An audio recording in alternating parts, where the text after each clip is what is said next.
દોસ્તો, મારી ગુજ્જુની મોજ ચેનલમાં આપનું સ્વાગત છે। આજના વિડીયોમાં વાત કરવા જઈ રહ્યા છે કે આજે કાજલ બેનીબાઈનો વિડીયો કોલ આવ્યો તો જુઓ દિવ્યાંશ ભાણાભાઈ અને કાજલ બેનીબાઈએ ઘરના બધા જ લોકો જોઈ કઈ રીતે વાત કરી, કેટલી વાત કરી અને કયા ટોપિક ઉપર વાત કરી અને ઉત્તરાયણના પર્વ નિમિત્તે કેટલું સરસ મજાનું તેમને દાન કર્યું તે બધું જ તમને જાણવા મળી રહેશે આપણા આ વિડીયોમાં। મારી ચેનલ પર નવા હોય તો ચેનલને ફટાફટ લાઈક શેર અને સબસ્ક્રાઇબ કરી દો। Full video Thakor family blog channel દોસ્તો ફૂલ વિડીયોની લિંક ડિસ્ક્રિપ્શનમાં મૂકેલી છે, ત્યાં જઈને તમે આખો વિડીયો કરી શકો છો। આવી ટૂંકી ટચુકડી લાઈવ લેટેસ્ટ એન્ડ ટ્રેન્ડિંગ માહિતી મેળવવા માટે મારી ચેનલને ફટાફટ સબસ્ક્રાઇબ કરી દો। તો રાહ શેની જુઓ છો, કરી દો ફટાફટ ચેનલને સબસ્ક્રાઇબ અને આ વિડીયોમાં બધી માહિતી મેળવીને જાઓ। વિડીયોને સ્કીપ કર્યા વગર જુઓ તો જોવાની મજા પડી જશે। જુઓ સવારમાં શિલ્પા ભાભી સરસ મજાની ચા અને ભાખરીનો નાસ્તો કરી રહ્યા છે, તમે લોકો પણ આવી જાઓ એમની સાથે ચા અને ભાખરીનો નાસ્તો કરવા માટે।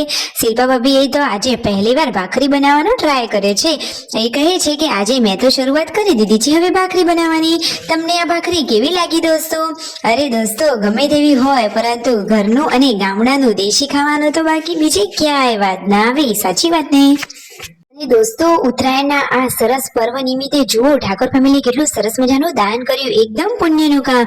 દર વખતે તેઓ 4 એટલે કે પૂળા ગાયોને દાનમાં આપતા હતા, પરંતુ આ વખતે તેમના ત્યાં પૂળા ન હતા એટલા માટે જે ઘઉંનો ડોર હોય કે જેને લોકો હુસલ કહે છે એ એમને દાનમાં આપ્યું। જે બાજુના ગામના રબારી લોકો છે એમના ઘરે આવી અને એ લઈ ગયા તો ગાયો ખાશે તો એમને ઘણું બધું પુણ્ય મળશે। ખરેખર આવું થોડું થોડું પુણ્યનું કામ તો કરતા જ રહેવું જોઈએ, સાચી વાત ને? અરે દોસ્તો, ઉત્તરાયણની તો બધાની શુભકામનાઓ, પરંતુ જુઓ બચ્ચા પાર્ટી તો આજે ધાબા ઉપર પહોંચી ગઈ છે ઉત્તરાયણની મોજ મસ્તી કરવા માટે। તો જુઓ બચ્ચા પાર્ટી તો સરસ મજાની નાઈ ધોઈ અને સરસ મજાના કપડાં પહેરીને રેડી થઈ ગયા છે। આજે તો બચ્ચા પાર્ટી પતંગ ચગાવશે અને વીર તો બાકી એકદમ ક્યુટ પરી લાગે છે। જુઓ આટલા બધા જ બોરા એમને દાનમાં આપી દીધા, એક આખું ટ્રેક્ટરનું ટોલું ભરાય એટલું બધું ડોર તેમને દાનમાં આપ્યું। ખરેખર ઠાકોર ફેમિલી સેવાના કામોમાં હંમેશા તત્પર હોય છે, વાત સાચી છે ને? સાચી લાગી હોય તો વિડીયોને લાઈક શેર અને સબસ્ક્રાઇબ કરવાનું તો ભૂલતા જ નહીં, જેથી તમને ફટોફટ આવી લાઈવ લેટેસ્ટ એન્ડ ટ્રેન્ડિંગ માહિતી મળતી રહે। અને દોસ્તો, આજે કાજલ બેનીબાનો ફોન આવ્યો, કેવી વાત કરી, કોને કોને વાત કરી અને વિડીયો કોલમાં કોણ કોણ દેખાયું બધું જાણવા મળશે। લાડકવાળા મિતાજ તો જુઓ હસી હસીને રાધે રાધે કરી રહ્યો છે। અરે વાહ, એના ચહેરા ઉપરની સ્માઇલ જોઈને તો આપણા ચહેરા ઉપર પણ સ્માઇલ જ આવી ગઈ। અરે જુઓ તો ખરા, નાનો લાડકવાયો ક્યુટ કાનુડો કેવું મસ્તી કરી રહ્યો છે ને પાર્વતી ભાભી તેને ખવડાવી રહ્યા છે। અને જુઓ હવે બધું જમણવાનું રેડી થઈ ગયું છે, બધા જ લોકો સાથે બેસીને જમવા બેસી ગયા છે। જુઓ તો ખરા દોસ્તો, શિલ્પા ભાભીએ સરસ મજાની સાડી પહેરી છે, રાકેશભાઈની બંને થોડા મેચિંગ કપડાં છે, મને તો મેચિંગ લાગ્યા, તમને લાગ્યા કે નહીં? અને શિલ્પા ભાભી તો જુઓ યશુને ખવડાવી રહ્યા છે અને આ તેમના મમ્મી શું કરી રહ્યા છે દોસ્તો? તો હવે જુઓ ઘરના બધા જ લોકો આમ તેમ ફરી અને વાતચીત કરતા હતા અને એટલા મોજ તો પછી આવી ગયો છે કાજલ બેનીબાનો વિડીયો કોલ। તો વિડીયો કોલમાં સૌથી પહેલા કોને વાત કરી? અરે દોસ્તો, તમે જુઓ તો ખરા, અંત સુધી જોજો તો જ મજા પડી જશે। તો ફાઇનલી દોસ્તો, તેમના મમ્મી સંજયભાઈ બધા લોકો બેઠા હતા અને રાકેશભાઈ જુઓ સૌથી પહેલા વિડીયો કોલમાં વાત કરી રહ્યા છે દિવ્યાંશ ભાણાભાઈ જોડે, તેમણે તો વાત કરી। અરે દોસ્તો, દિવ્યાંશ ભાણાભાઈ તો સંજય મામાને જ યાદ કરે છે, તો રણજીતભાઈ કહે છે કે સંજય મામા જ યાદ આવે છે એમ કરીને ખાલી થોડી મસ્તી કરી રહ્યા હતા।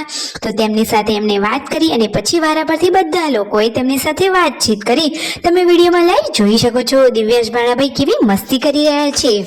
અરે આ દિવ્યાંશ ભાણાભાઈએ ઉત્તરાયણના દિવસે પતંગ ઉડાડે કે નહીં, પતંગ લાવ્યા હતા કે નહીં? જુઓ વિડીયો કોલમાં લાઈવ તમે દિવ્યાંશ ભાણાભાઈને નિહાળી શકો છો, એ તો સરસ મજાની મસ્તી કરી રહ્યા છે, મોજ મસ્તીમાં છે અને મામા સાથે વાતચીત કરી રહ્યા છે। અરે મામા ભાણાની જોડી તો બાકી જોરદાર છે। જુઓ બધા જ લોકોએ વિડીયો કોલમાં દિવ્યાંશ ભાણાભાઈ જોડે વાત કરી, પછી કાજલ બેનીબા અને ભાણાભાઈએ તેમના મમ્મી જોડે વાત કરી રહ્યા છે। તમે વિડીયોમાં લાઈવ જોઈ શકો છો કે કાજલ બેનીબા અને તેમના મમ્મી એકબીજા સાથે સુખ દુઃખની વાતો કરી રહ્યા છે। અને પછી રણજીતભાઈ, પાર્વતી ભાભી, સંજયભાઈ, રાકેશભાઈ બધા જ લોકોએ જૂની ઉત્તરાયણને યાદ કરી લીધી અને કરણજીની પણ બધા લોકોને યાદ આવી ગઈ।